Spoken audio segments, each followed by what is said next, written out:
As if first dates weren't hard enough. Now you gotta kill somebody? Hey yo, what's good? Welcome to The Gist. With me, Jared. Drop was a solid and entertaining thriller. I was very interested in the premise of the film and wanted to see how the mystery and the chaos would unfold. For the most part, the movie is grounded, authentic, and has solid verisimilitude. I appreciated how they depicted first date woes, anxiety, and the dating scene. Drop also did a solid job at maintaining the suspense and tension throughout the film. The score definitely facilitated an ominous viewing experience. I also liked the handful of times where they got creative with their shot selection and use of CGI. Towards the end of the film though, the isolationist focus shot happened a couple too many times where I didn't think it was necessary. Now there is a good amount of suspension of disbelief that this movie asked the audience to make.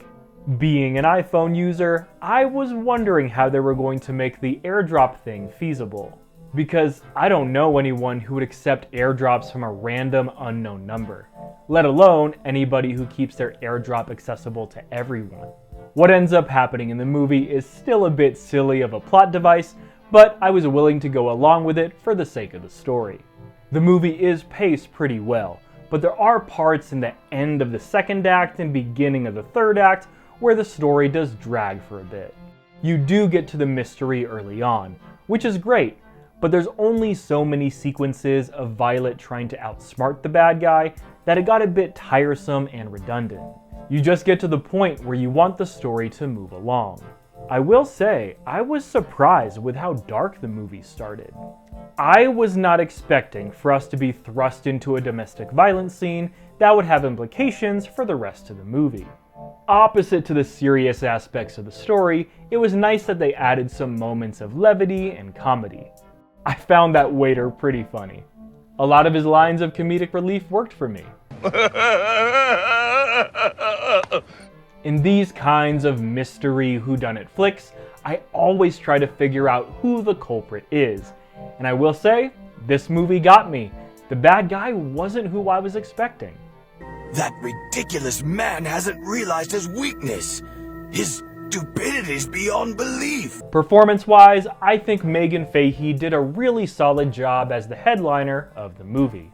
It was good to see her range in this character's despair, anxiety, and cunning, accompanied with the times she was trying to play it cool. Brandon Sklenar also did well in his supporting role. Now, a few spoilery gripes I had with this movie. I found it pretty hard to believe that the killers wouldn't instantly kill the sister and the son the moment they had the chance.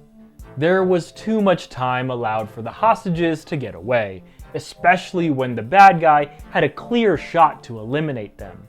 And then the kid conveniently finds the gun, sends it to his mom on a remote-controlled toy truck, and the bad guy doesn't do anything to stop it? Nor does he do anything to stop Violet from grabbing the gun and shooting him. God damn it!